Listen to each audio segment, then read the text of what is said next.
गावखौ पावाराव लाबोनो थाखाय गावखौ गादियाव फज'नो थाखाय गावनि राजखान्थि गोहोखौ सोरनोबा जासिनाया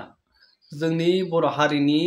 पलिटिकेल हान्जानि थाखाय बा राजखान्थियारिफोरनि थाखाय बेसेबां साननो गोनां बाथ्रा। दा खुलुमबाय, बे समाव नोंथांमोननि गेजेराव माखासे बिग आपडेट लानानै फैदों। नैबे आपडेटआ जोबोद इम्पर्टेन्ट। आसा खालामो नोंथांमोना भिडिअखौ जोबजासिम नायलां। नैबे साननैसोनि समाव गोबां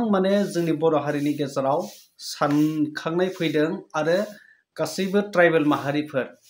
बर', गार', राभा, मिसिं, देउरि, हाजं बिसोरनि गोसोआव मोनसे सानखांनाय फैदों आरो बे सानखांनायखौ लानानै फैबाय थानाय 10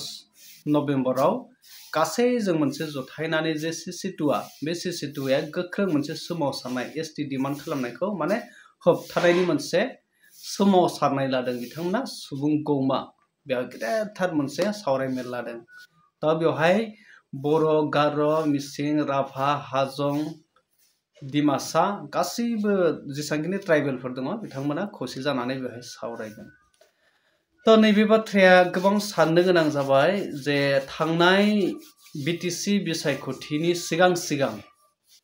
जोंनि दानि बिटिसि सरकार गेदेर हाग्रामा महिलारी सार बिथाङा दा गावसोरखौ गोहोआव लाबोनो थाखाय बा गावसोरखौ देरहाहोनो थाखाय माखासे हारिफोर जाय आदिबासि हारिफोर सा जनगोष्ठी हारिफोर बैसोरनि सिगाङाव बिराद खोथा होबोदोंमोन। एसटिनि थाखाय बिथांमोना खोथा होबोदों, बायदि खामानिनि थाखाय जेंनाफोरखौ सुस्रांनो थाखाय बिथांमोना खोथा होबोदों। आदिबासिल' नङा, गोबां बिथिं कच राजबंशिफोरनि गेजेरावबो बिथांमोना खोथा होबोदों आरो लोगोसे मुस्लिम जाय मुसलमान हारि बैसोरनोबो हानि मोनथाय होगोन होननानै बिथांमोना खोथा होबोनाय। थारैनो नैबे बाथ्राखौ नोजोर होयोब्ला फैबाय थानाय समाव बर'नि जे पलिटिकेल गोहो बेयो माबायदि जाहैगोन, थारैनो जोबहैगोन नामा, नैबे बाथ्राखौ जों गोबां साननो गोनां जाबाय। गावनि गोहोखौ लुबैनानै जुदि सोरनोबा गावनि पलिटिकेल पावारखौ सोरनोबा गोहोखौ जासिनाया बे गोबां साननो गोनां। सिगां नोंथांमोना नैबे गेदेर हाग्रामा महिलारी सार बिथांनि ससे भिडिअ क्लिपखौ नायग्रो, जाय इलेक्शन समाव मा खोथा होबोदोंमोन जाय आदिबासि हारिनो बिथांमोना। एसटी লাগে মাটি থাকিবা দিব আৰু এসটি লাগিব এসটি আগৰলা মাটি পঠাব এসটি আগৰ লাগিব তাৰপিছত মাটি পটা লাগিব আমাৰ শান্তি থাকিবা দিব আমাৰ মাটিৰ পাত্তা লাগা 4 বিঘা মেয়াদি আছে মই পোৱা নাই আজি বহুত বছৰ হল লাগে স্যার মাটিৰ পাত্তা লাগে সবে লাগিব। बै खोथा होनायखौ जुदि गेदेर हाग्रामा महिलारी सार बिथाङा जाय आदिबासि हारिनि एसटि नांगोना नाङा होननानै बिथाङा इलेक्शननि समाव सोंदों, फिननाय होदों आरो जासिदों। बे खामानिखौ जुदि थारैनो 2026 बिथांमोना टारगेट खालामदों, 2026नि गेजेराव जुदि थारैनो गभर्नमेन्टआ एसटिखौ जुदि डिक्लेयार खालामनानै होआब्ला आरो फैबाय थानाय समाव बिजेपिजों लोगोसे बिपिएफखौबो दोना होननानै बिथांमोना मोनसे गोख्रों खुद्रिस जादों। थारैनो अब्ला साननानै नायदो, बिपिएफआ दिनै बिपिएफ हान्जाया बा जोंनि बिटिसिनि रिजनेल पलिटिकेल हान्जाया गावखौ गोहोआव लाबोनो थाखाय जे गावनि माखासे सार्थखौ लुबैनानै सोरनोबा गावनि पावारखौनो जासिनाय बायदि जानाया बे जोबोद साननो गोनां जोंनि बर' हारिनि माखासे पलिटिकेल लिडारफोरनि थाखाय आरो। बे गोबां साननो गोनां। हमनानै ला नोंथांमोना गेदेर हाग्रामा महिलारी सार बिथाङा खोथाखौ होखाबाय, आं पावाराव फैब्ला नोंथांमोननो एसटिखौ होगोन, आङो एसटिखौ मावनानै होगोन। नाथाय बेबो बाथ्राया सैथो नङा जे गेदेर हाग्रामा महिलारी सार बा जोंनि लकेल जे पार्टी दङ जाय काउन्सिल सरकार बेहा जेबो गोहो गैया, एसटि होनो हानायनि बेहा जेबो गोहो गैया, एसटि होनो हानाय पावार गैया।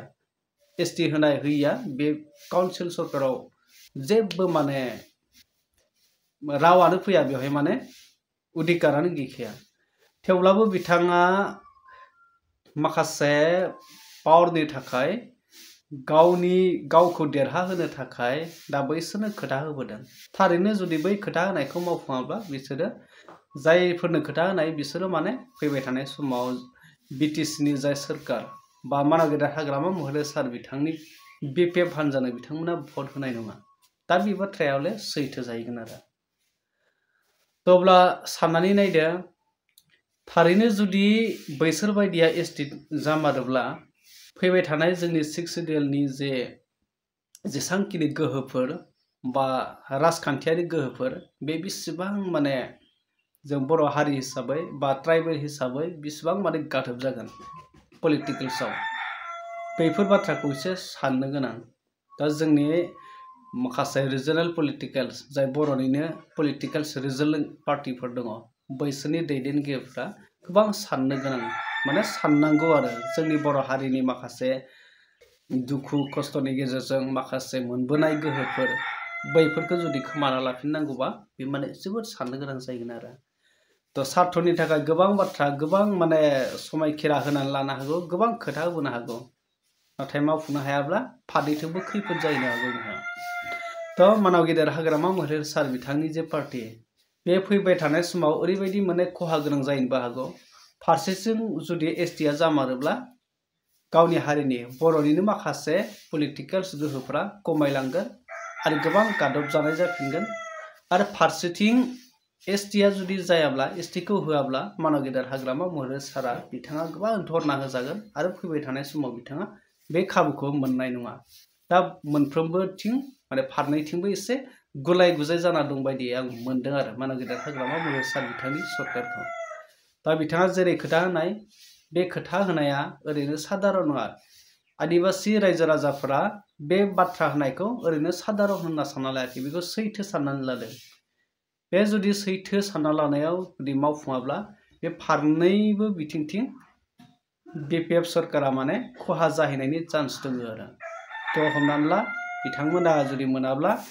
हाग्रामाखौ आउट खालामगोन आरो हाग्रामाया जुदि एसटिखौ होमारोब्ला बा एसटिआ जामारोब्ला फारसेथिं गावनि हारिनि माखासे अलखदा सफैगोन दा बेफोरबायदि तो नोंथांमोना बिनि सायाव मा फोरमायनो सानो कमेन्ट सेक्सनाव थांनानै कमेन्ट खालामनानै फोरमायदो बयबो बुजिखायो दिनै गाबोननि समाव बयबो मिथिखायो रावबो मिथियै गैला गावबो गोबां साननो हानाय जाखाबाय दिनैनि गाबोननि समाव दा बेनोसै आरो आपडेटआ नोंथांमोना बिनि सायाव मा फोरमायनो सानो कमेन्ट सेक्सनाव थांना कमेन्ट खालामना फोरमायदो